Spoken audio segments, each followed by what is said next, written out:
얼마 전에도 영광이라는 내용으로 설교를 한 적이 있습니다. 종교적으로 보면 대단히 어려운 단어이지만 우리의 생활에서 자주 쓰는 단어입니다. 많이 듣는 곳이 연말 시상식이죠. 제가 자주 인용하지만 수상자들이 이 영광을 하나님께 돌린다 이렇게 말을 합니다. 또 너무 영광스러운 자리에 초대해 주셔서 감사하다 이렇게 말하는 것을 쉽게 들을 수 있습니다. 그래서 우스갯소리로 우리도 뭐 친구한테 그러잖아요. 뭐 이렇게 선물 하나 딱 주고 야 이런 나를 친구로 둔 걸 영광인 줄 알아. 이런 얘기를 하기도 하죠. 예. 여러분도 그런지 모르겠지만 저 같은 목사를 둔 걸 영광으로 생각하시기 바랍니다. 그리 아니하더라도 저는 여러분들 교인으로 둔 걸 영광으로 여기겠습니다. 그래서 뭐 지난주에 오신 그 청년 자매도 그런 것처럼 우리 병지 형도 그런 것처럼 우리 이런 교인을 두는 것이 참 목사로서도 영광이다 이런 생각을 하게 되었어요. 어떻게 보면 내가 그런 존재는 아닌데 우리 교인들이 그런 존재들이 되면 좋겠다 이런 생각을 해보게 되고 그것이 영광이라고 보는 거죠. 반대로 나는 그 정도의 가치가 있어, 나는 원래 그런 사람이기 때문에 그런 교인들이 나한테 오는 게 당연한 거야 라고 하면 그건 영광이 아니잖아요. 그렇죠? 그게 또 영광에 굉장히 중요한 의미가 될 것 같습니다. 자, 그래서 뭐 그런 영광이라는 단어를 쓰게 되는데 종교적인 의미로는 하나님의 계심을 뜻하기도 합니다. 하나님이 계시다. 하나님의 영광. 이 우리 오름직한 동산교회에 하나님의 영광이 있습니까? 그럼 우리는 있다고 얘기하죠. 하나님께서 계시기 때문에 하나님께서 성전에 계시면 또 교회에 계시면 하나님의 영광이 성전에 있다 이렇게 말을 합니다. 그리고 하나님께서 어떤 사람과 함께하면 하나님의 영광이 누구와 함께 있다 이렇게 말을 합니다. 이제 과거의 구약 시대, 예전 시대에는 하나님께서 특정 장소에 특정 인물과 함께 하셨어요. 그 다른 데는 있거나 다른 사람하고 있지는 않으셨어요. 근데 이거는 이제 하나님께서 그렇게 얘기하신 거고 실제로는 그때도 지금도 하나님은 어디에나 계시고 누구와도 함께 하신다는 거예요. 구약 시대에는 잠깐 하나님께서 우리를 좀 속이신 것 같아. 어디에나 계시고 누구와 함께 계시면서 야 나는 지금 모세와 함께 있다. 난 지금 사무엘하고 함께 있다. 이런 얘기만 하시고 그러니까 다른 사람이 그걸 들으면 나는 함께 하지 못하네. 이런 마음을 가졌을 수도 있을 것 같아요. 근데 지금은 누구나 함께 계시고 어디에나 계신다는 거 우리는 다 알고 있어요. 그래서 우리에게 되게 힘과 능력이 되는 거죠. 사실 영광이란 개념을 다루는 것은 아주 방대한 일이라서 오늘 본문의 한정에서 영광이 무엇인지를 좀 생각해 보려고 해요. 오늘 성경은 엘리 제사장의 며느리 비느하스에 대한 이야기입니다. 엘리 제사장의 며느리 비느하스. 자, 그 다음 페이지를 한번 넘겨볼까요? 예, 여기 이제 뭐 좀 특별한 단어들만 쭉 한번 나열을 해봤습니다. 이 며느리가 임신해서 해산할 때가 되었는데 하나님의 법궤가 빼앗겼다는 소식을 들었어요. 그리고 그 과정에서 시아버지와 남편이 죽은 소식을 듣고는 충격을 받아가지고 그냥 출산이라고 하는 게 뭐죠 이거? 유산도 아니고 그냥 출산이죠, 그렇죠? 유산은 아니니까 유산은 죽는 거고 출산을 했는데 이 아들의 이름을 이가봇이라고 정했어요. 이 이가봇의 뜻은 영광이 떠났다라는 뜻이라는 거예요. 물론 그것이 하나님의 영광이죠. 아니 어떻게 자식 이름을 이렇게 지을 수가 있습니까? 아이고 이가봇아 이렇게 부를 때마다 아이고 하나님의 영광이 떠난 놈 이렇게 되니까 얼마나 그러니까 이거는 부모가 그 이스라엘의 지금 현재 상황을 마음속에 깊이 새기면서 자식의 이름을 그렇게 지어서 자식 이름을 부를 때마다 하나님의 영광이 떠나 있다는 것을 절실하게 느끼는 어떤 그런 상황을 우리에게 보여준다는 것이죠. 그런데 이 이름은 그 당시에 이스라엘 상황을 너무 잘 대변하고 있었어요. 하나님의 영광이 떠나 있는 이스라엘은 하나님을 믿는 신앙의 기초가 되어서 세워진 나라인데 하나님의 영광이 떠나 있다는 거죠. 도저히 이건 받아들일 수 없는 상황입니다.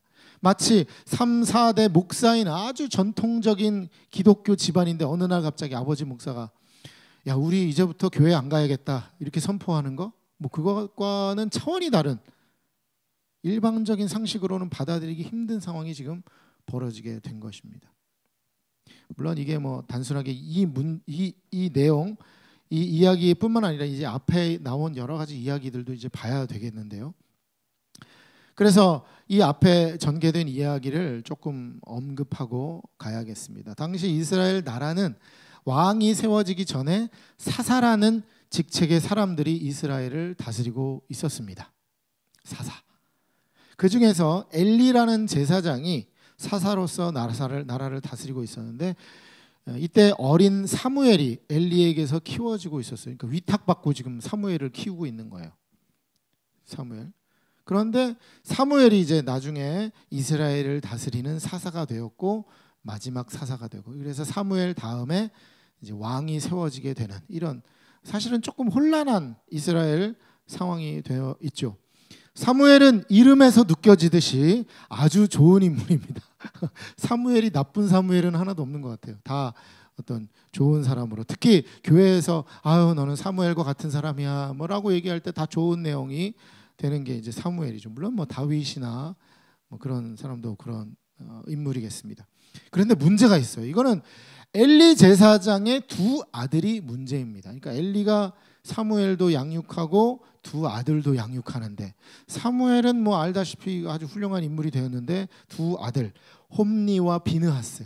비느하스는 며느리의 이름도 비느하스니까 이 비느하스라는 며느리의 남편은 홈니가 되겠죠, 그렇죠? 예. 이름이 똑같은 것뿐입니다. 이 두 아들은 제사장이면서도 모든 악행을 다 저질렀던 이제 제사장이었어요. 제사할 때 제사장이 이 제물을 이제 가지고 오면 이 제물을 잘 처리해야 돼서 어떨 때는 다 태우기도 하고, 어떨 때는 이렇게 잘 쪼개 가지고 이렇게 다른 사람들 나눠주고, 아니면 제사장이 식량으로 삼기도 하는 뭐 여러 가지 이제 처리를 하게 되는데, 이 두 아들은요 좋은 고기가 받쳐지면 우와 이거 고기 되게 좋다, 이거 완전히 탁 A 뿔짜리 이거 소고기인데 이렇게 딱 생각하면 제물이 받쳐지고 나서 그것을 그냥 자기가 가져가 버려요. 가져가서 그냥 자기가 양식으로 삼든지 아니면 그냥 팔아버리는 거죠. 그래서 돈으로 삼든지 아마 그랬을 것 같아요. 이런 일을 벌이는 거죠. 하나님께서 원하시는 제사가 아니라. 더 충격적인 것은 성전에서 일하는 여인들과 동침을 하는 일을 벌였습니다. 제사장이. 그리고 그것도 엘리의 아들들. 제사장은 하나님을 믿는 신앙, 이렇게 하나님 종교 그 체제에서 가장 핵심적인 인물인데 이들이 완전히 타락해 버린 거죠. 그 아비가 누구라고요? 엘리 제사장이었습니다. 반면에 엘리 제사장이 교육시킨, 양육하고 있는 사무엘은 어떠했을까요? 사무엘은 그냥 잘 자랐습니다. 평범하게. 사실 그거면 충분한 거죠. 사실 엘리의 아이들이 너무 패악하니까 사무엘은 뭐 너무 잘하고 있다는 내용이라서 성경에 기록되지 않았습니다. 엘리의 아들들이 악행은 또 성경에 기록되어 있죠. 늘 우리의 관심은 또 그런 것 같아요. 우리 자녀들이 어떻게 될까? 잘 자랄까? 우리 믿음을 갖고 자랄까? 그런데 또 반대로 여러분의 부모들도 뭐 그런 관점이겠죠. 또 믿음을 가지고 잘 자랄 수 있을까? 얘는 교회는 잘 다닐까? 아니면 뭐 그냥 아유 먹고는 잘 살까? 좀 잘 살면 좋겠는데, 이런 뭐 걱정과 근심 가지고 있을 것 같아요.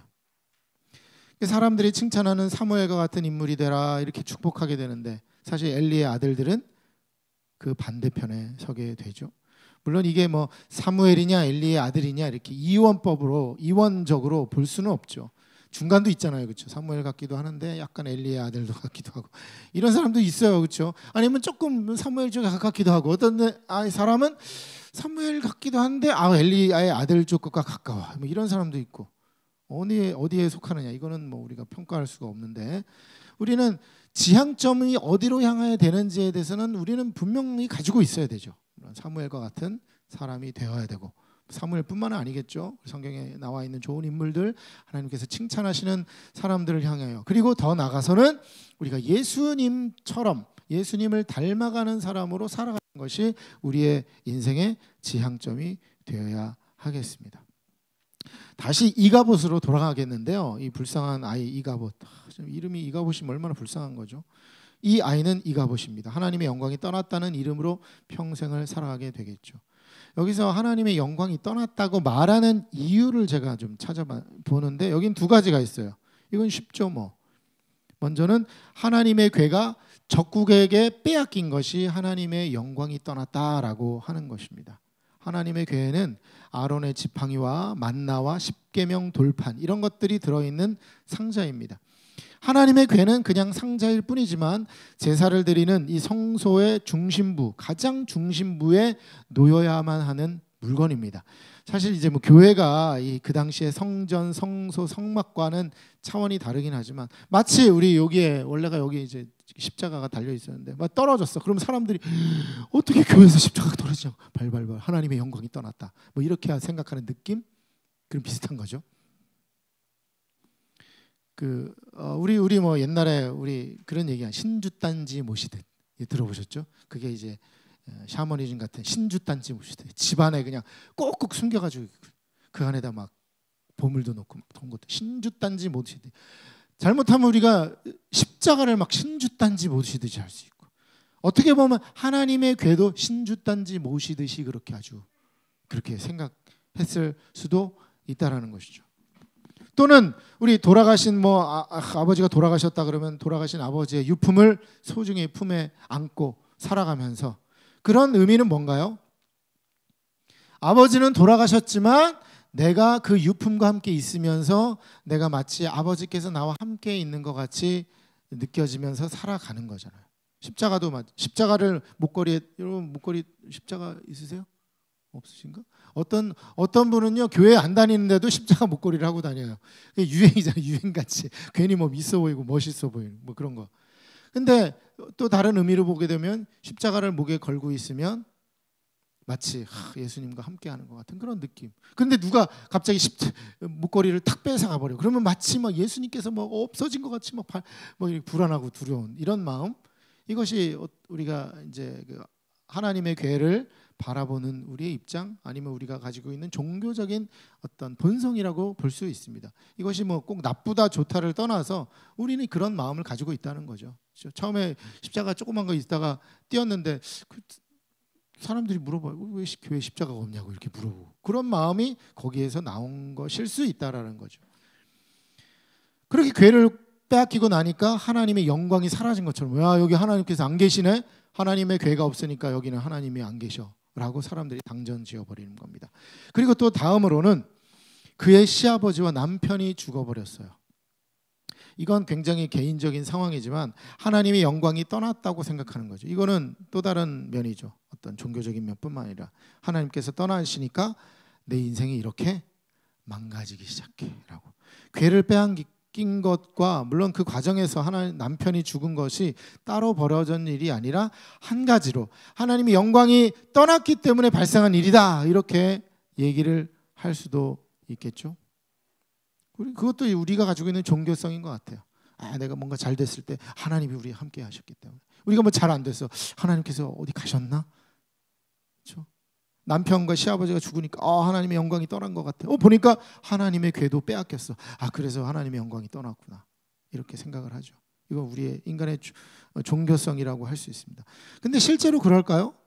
마치 우리가 교회를 열심히 다니다가 뭐 어떤 일이 있어서 교회 다니지 않는다고 했을 때 마치 하나님의 영광이 떠난 것 같이 교회를 다닐 때는 뭐 하는 일이 잘 되고 평안했다가 교회를 안 다니기 시작하니까 뭔가 문제가 있고 뭔가 잘 안 되는 것 같아. 종교적인 본성이라고 할 수가 있습니다. 그럴 수도 있고 아닐 수도 있고. 그렇다고 다시 뭐 교회 가면 또 마음이 편해지고 뭐 하는 일이 잘 되고 그런가요? 그러면 하나님께서 네가 오는 거 내가 너 오는 거 보고 되고 안 되고 내가 다 해줄게. 이런 그런 하나님이신가? 뭐 그런 건 아닌 것 같은데. 어쨌든 우리에게는 그런 감정과 우리의 그 반응이 우리에게 있다는 거죠. 그래서 저는 의문이 들었어요. 과연 하나님의 영광이 떠나는 것이 무엇인가? 하나님의 영광이 떠나서 내 인생이 지금 고통 가운데 있는가? 하는 일이 잘 안 되나? 아니면 반대로 하나님께서 하나님의 영광 가운데 내가 있어서 하는 일이 잘 되고 뭐 다 잘 되고 좋은가? 평안한가? 고민이 되는 거죠.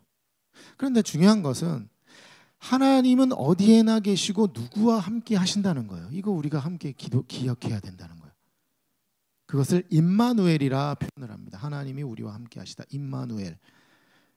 여러분 모두에게 하나님은 함께 하시는 줄 믿습니다. 아멘. 아멘. 우리와 함께 하십니다. 여러분과 함께 하십니다. 오늘 우리 처음 교회에 나오신 분도 함께 하시고, 물론 성당에는 가셨겠지만 함께 하신다는 거예요. 더 나아가서 정말 놀라운 것은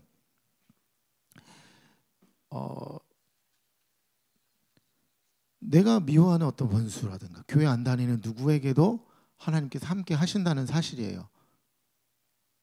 놀랍죠? 만약에 믿는 사람과만 함께 하신다면 그런 하나님이 과연 의미가 있을까라는 생각을 하게 됩니다. 하나님은 실제로 누구와 함께 하신다는, 우리와 함께 하신다는, 우리는 우리 교회 다니는 우리와 함께 하신다가 아니라 우리, 인간의 우리, 피조물인 우리와 함께 하신다는 것을 우리는 알아야 한다는 것이죠. 그런데 누구에게는 좋은 일이, 누구에게는 남편이 죽은 것 같은 일이 발생하고 있다는 것이죠. 그럼 하나님의 영광의 강도가 차이가 있는가? 저 사람은 잘 하는 일이 잘 돼. 하나님의 영광의 강도가 센 거야.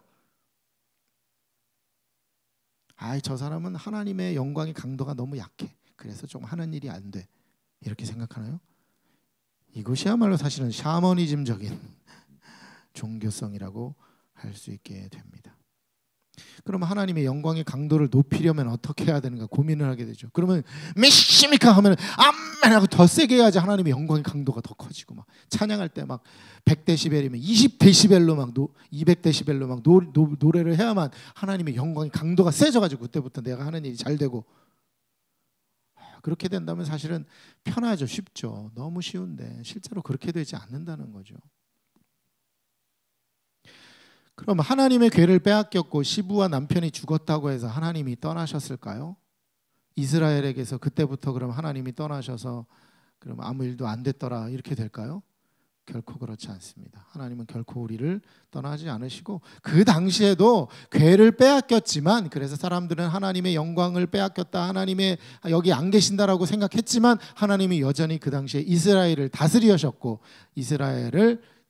그래서 이스라엘에 또 함께 하셨다는 것을 우리는 알게 되죠. 로마서 8장 38절 39절입니다. 우리 함께 읽어보겠습니다. 시작. 내가 확신하노니 사망이나 생명이나 천사들이나 권세자들이나 현재일이나 장래일이나 능력이나 높음이나 깊음이나 다른 어떤 피조물이라도 우리를 우리 주 그리스도 예수 안에 있는 하나님의 사랑에서 끊을 수 없으리라. 아멘. 시부와 남편이 죽었다고 해서 내가 마치 하나님의 사랑에서 끊어진 것처럼, 하나님의 영광에서 끊어진 것처럼 얘기하는 것은 사실상 잘못이라는 거죠. 이가봇이라고 이름한 것은 그것은 잘못이라는 겁니다. 근데 비느하스는 그런 상황을 이가봇이라고 칭했습니다. 저는 뭔가 잘못했다라고 생각하면서도 우리에게 주는 교훈이 있을 거라라는 생각을 하게 되죠. 왜냐하면 하나님 말씀은 그렇게 호락호락하지 않으시거든요. 다 우리에게 의미를 던져주게 됩니다.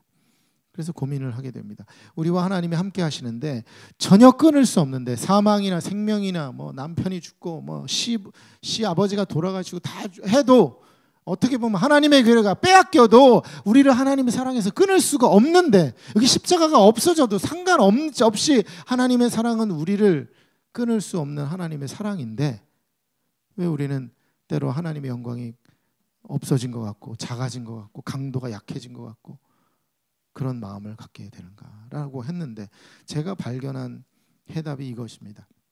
다시 앞으로 가서 이 사무엘상 3장에 보면 엘리 제사장의 집에서 생활하던 어린 사무엘의 이야기가 나와 있는데, 저는 그것을 읽으면서 이것이 바로 핵심이다라는 것을 깨닫게 됐어요.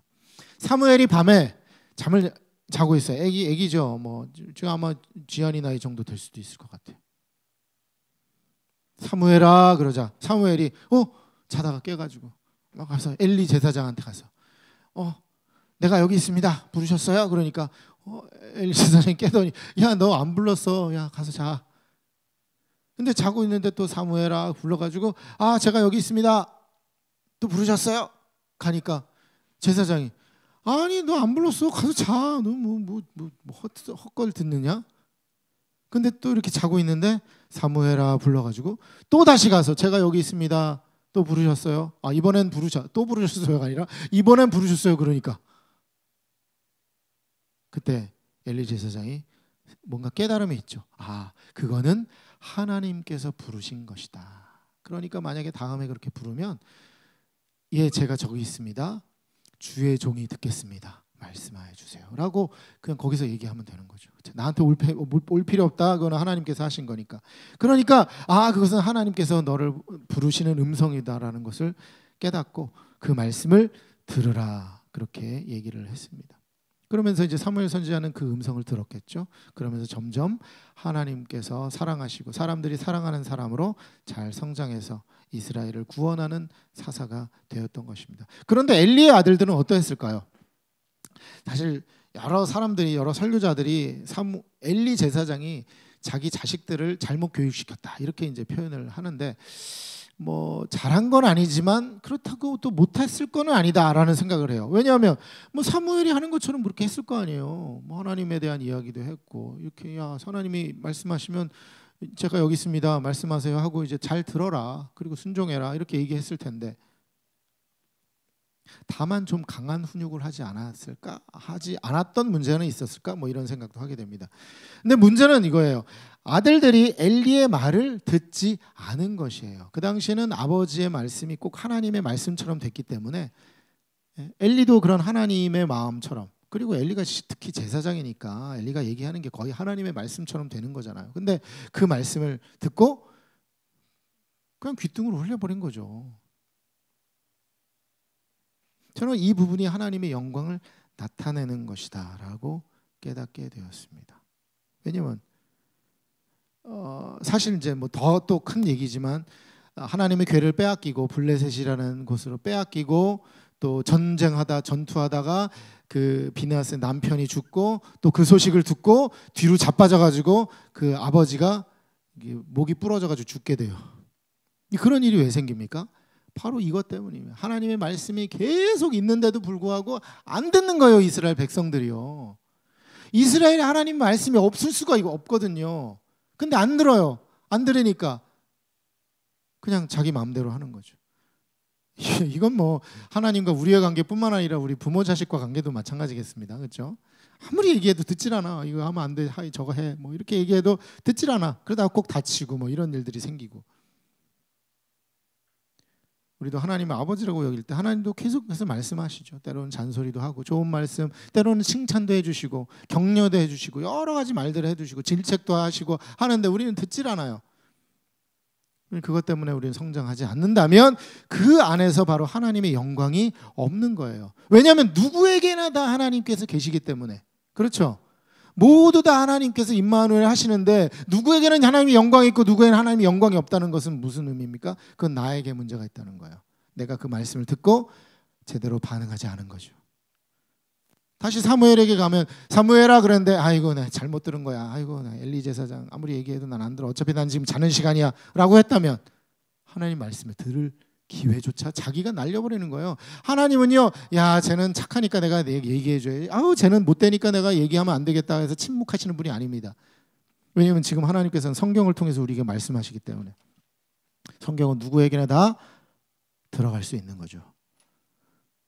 물론 정말 진짜 가난한 아프리카 어디에 부족들에게는 이 성경이 있지 못해서 사실 선교단을 통해서 그 성경을 보급하기도 하지만 우리는 성경이 없어서 하나님 말씀 못 듣는 거 아니잖아요. 임마누엘 하시기 때문에 하나님께서 우리가 함께 하시지 않으셔서 하나님의 영광이 떠나서 그런 것은 절대 아니라는 거죠. 어디에 문제가 있습니까? 우리에게 문제가 있다는 거죠. 하나님 말씀하실 때 들어야 됩니다. 사무엘아 할 때 여기 있습니다. 제 말씀하세요. 제가 듣겠습니다. 라고 하는 그 반응이 바로 하나님의 영광을 나타내는 길이라는 거예요. 비느하스는 정말 심각한 그런 고통의 순간을 겪고 자책하든 낙심하고 포기하는 마음으로 아이고 아들을 이가보듯 하나님의 영광이 떠났다라고 그렇게 얘기했지만 우리에게는 그래서는 안 되겠죠. 하나님은 어디에나 계십니다.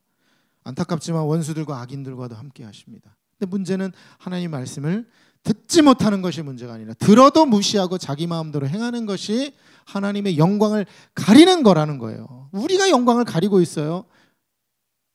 하나님의 괴가 빼앗겨서 내가 이렇게 안 돼. 내가 뭐 교회를 안다고 해서 이렇게 안 돼. 그것이 아니라 내가 하나님의 말씀을 듣지 않고 가리기 때문에 그런 일들이 벌어지게 된다는 거죠.